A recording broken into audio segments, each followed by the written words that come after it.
Hello, and welcome to Springboard's Family Workshop number 3.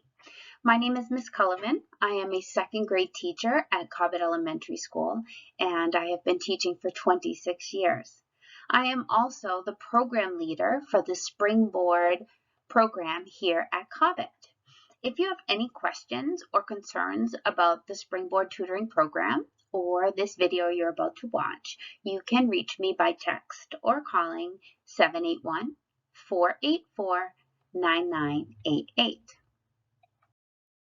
I'd like to welcome you to workshop number 3 as part of a 5-workshop series from Springboard, and this workshop is called Take the Word Apart. So here's our plan for today. We're going to review a couple of things, and then we're going to get right to teaching you a new reading tip that you can use at home with your child. So I just want to remind you all that your child is participating in the Springboard tutoring program, and that at the very beginning of the program, you filled out a survey using Springboard Connect, which is the app that you downloaded. And from your answers on the survey, your child has been given a goal, an area that that think your child needs to improve in for reading. And so now that goal has been established, while we are the tutors working with your child after school, we are working on skills to help them achieve that goal. And then you at home, as the at-home reading coach, are working with your child at home to achieve that goal as well.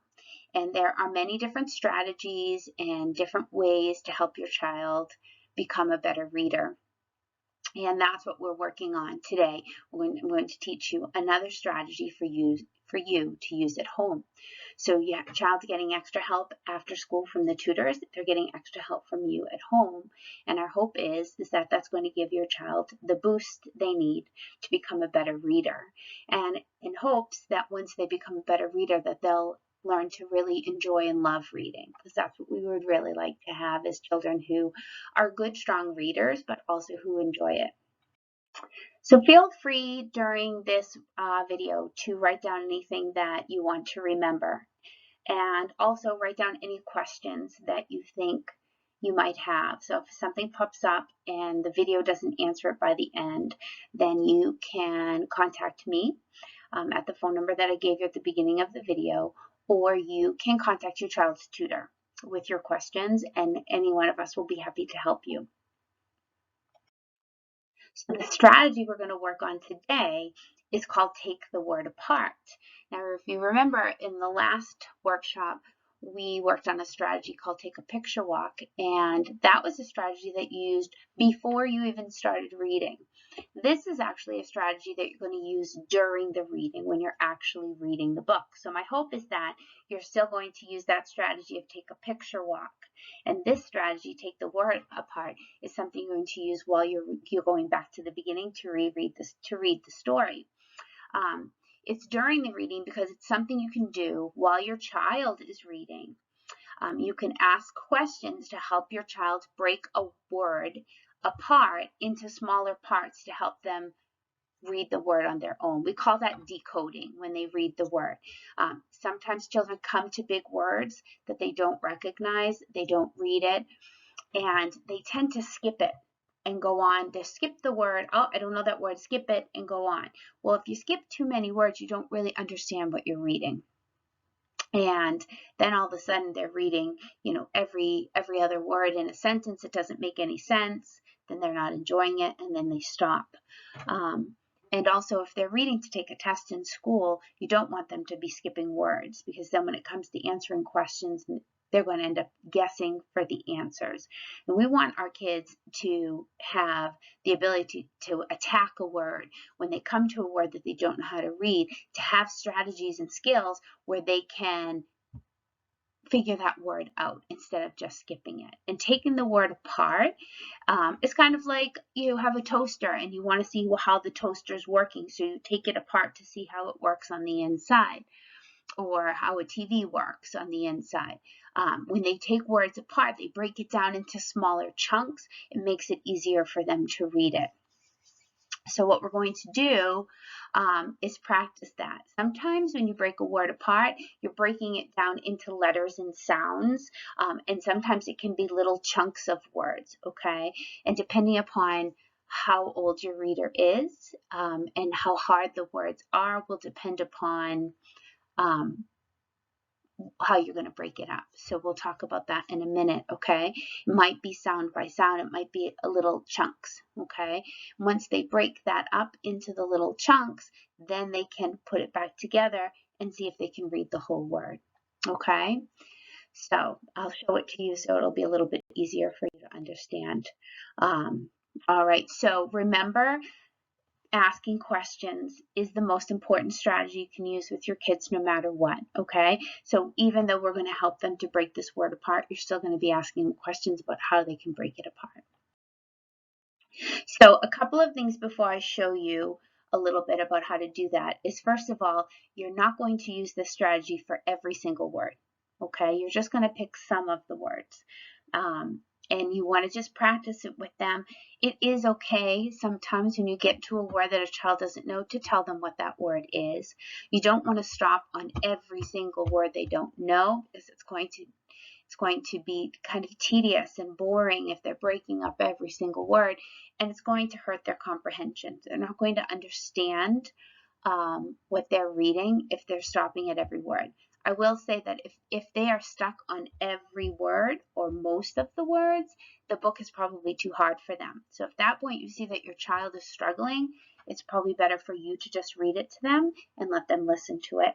And then the next time pick a book that's easier for them to read.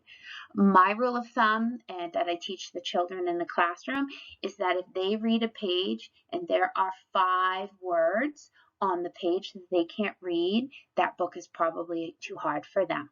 Doesn't mean they can't read it with a grown-up and get some help, but if there are more than 5 words on there, it's probably too hard.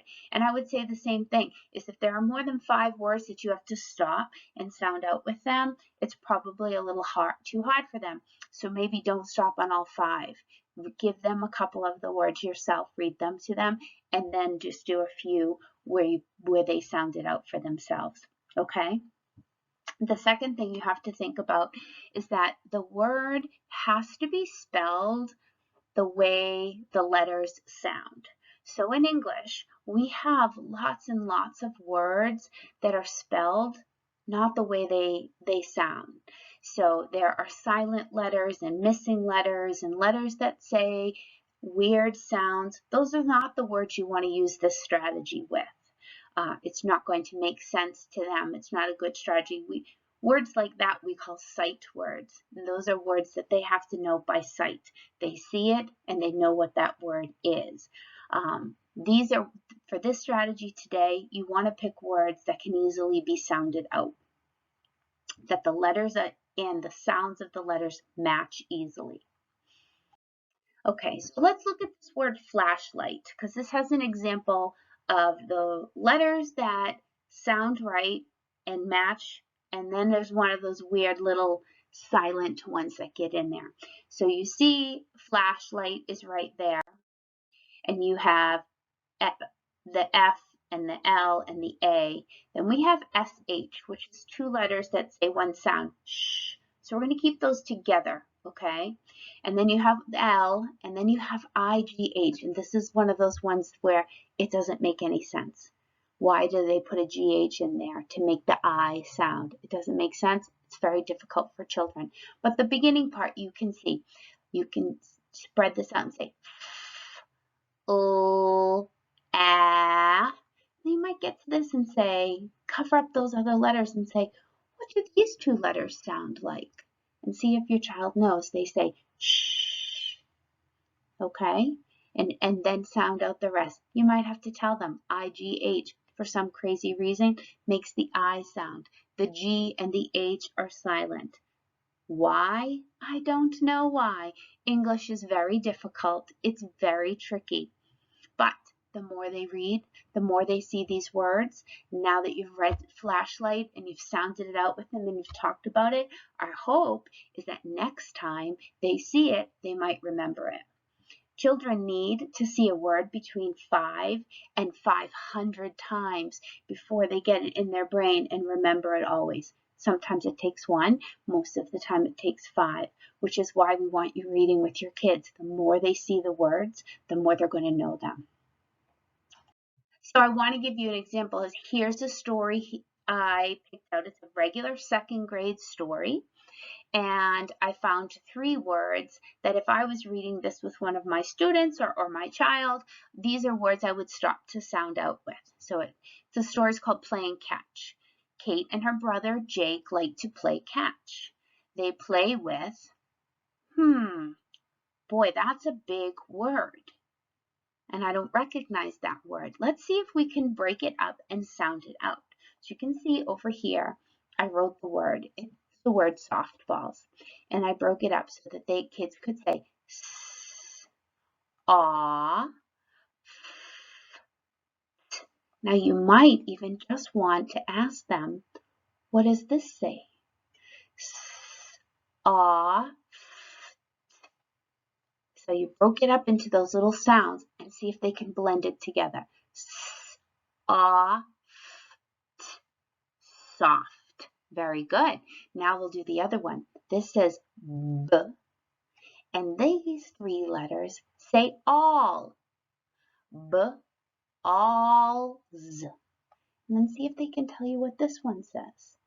B, alls. Balls. Okay, what was this? Soft balls. There you go. All right, so we can even go back to the story and say, Kate and her brother Jake like to play catch.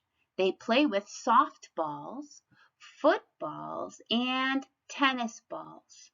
They toss the balls back and, oh, this is another tricky one. So over here, I put it over here for you. I'm going to mark them in red. We have, and then these 2 letters say or, and these 2 letters say, let's sound it out. Or, can you put that all together? Fourth. Yeah, let's see if that makes sense in the story. Fourth. They toss the balls back and forth in the yard all the time. Sometimes they go to the park to have more space for, that one's a tricky one. All right, so here we have TH says Now this one's a tricky one. You might have to tell them. It says O. And ING says ing. O. Now you might want to ask them, what does that part say? Throw, and then add on the ing. Put it together, throwing. Okay?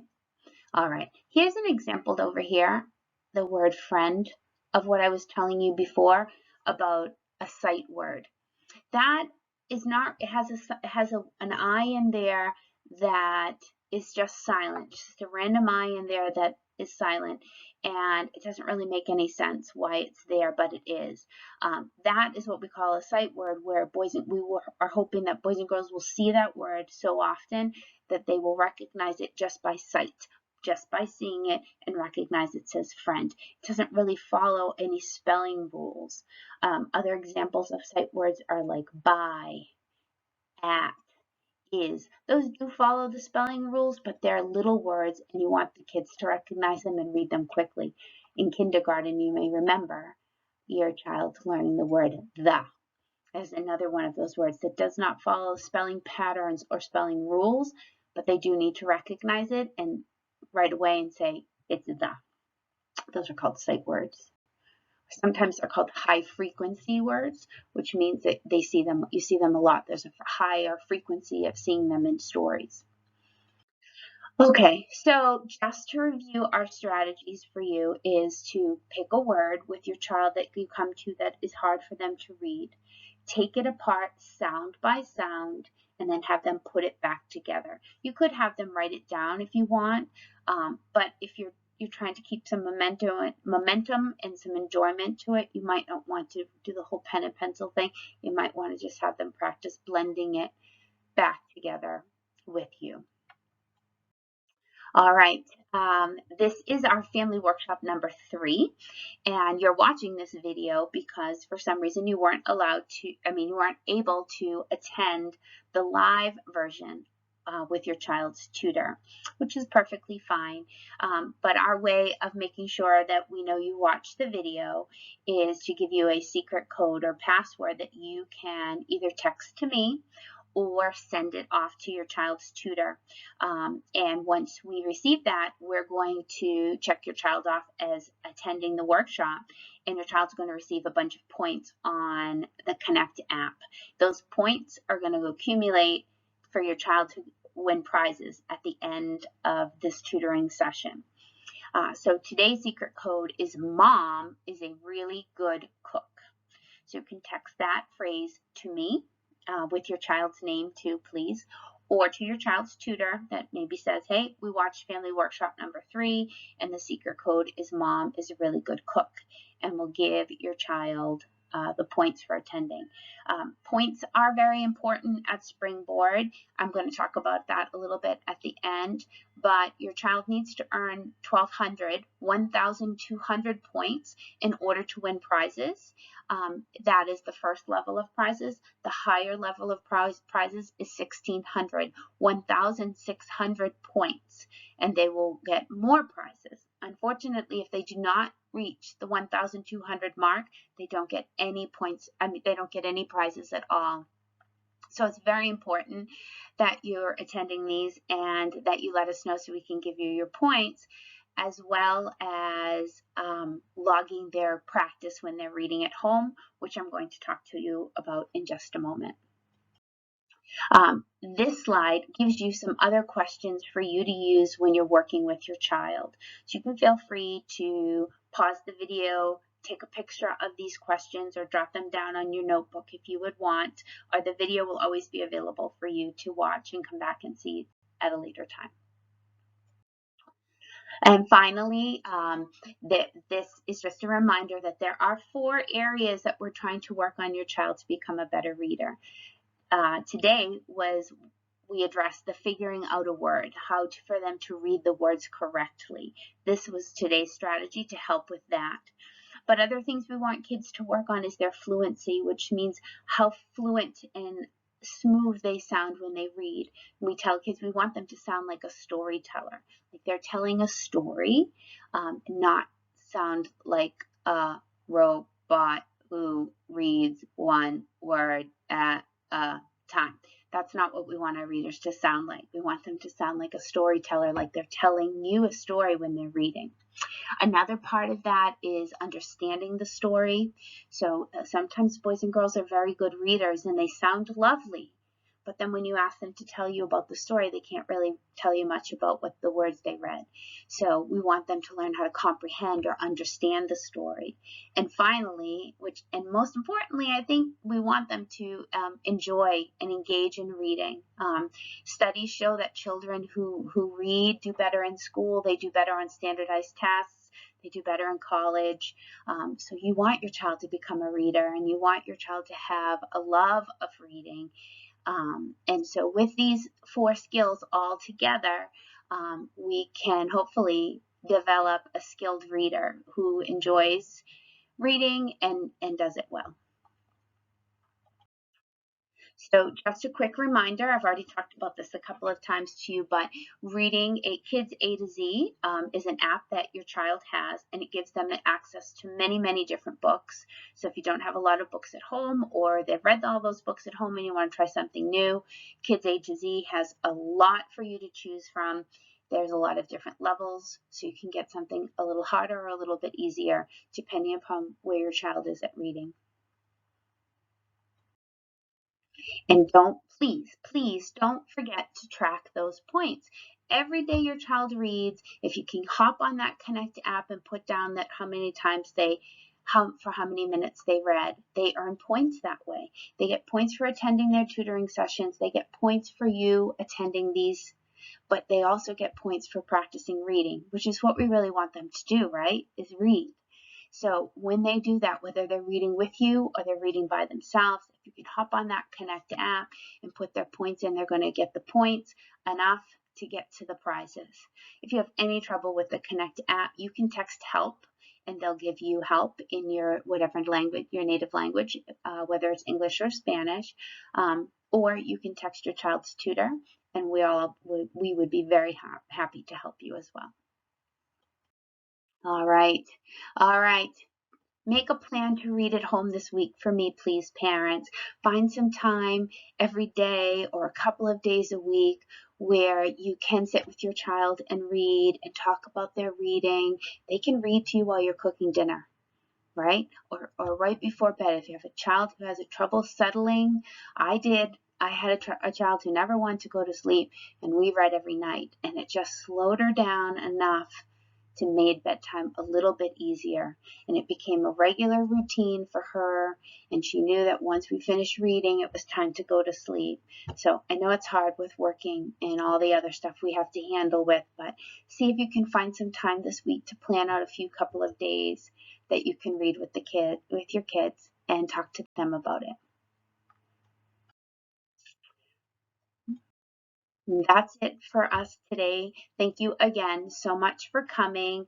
I know how difficult it is to be a parent and work and clean and cook and all the other things you need to do. Take care of your own parents. So I thank you very much for taking this time. Your children, thank you. And I look forward to seeing you again. Bye.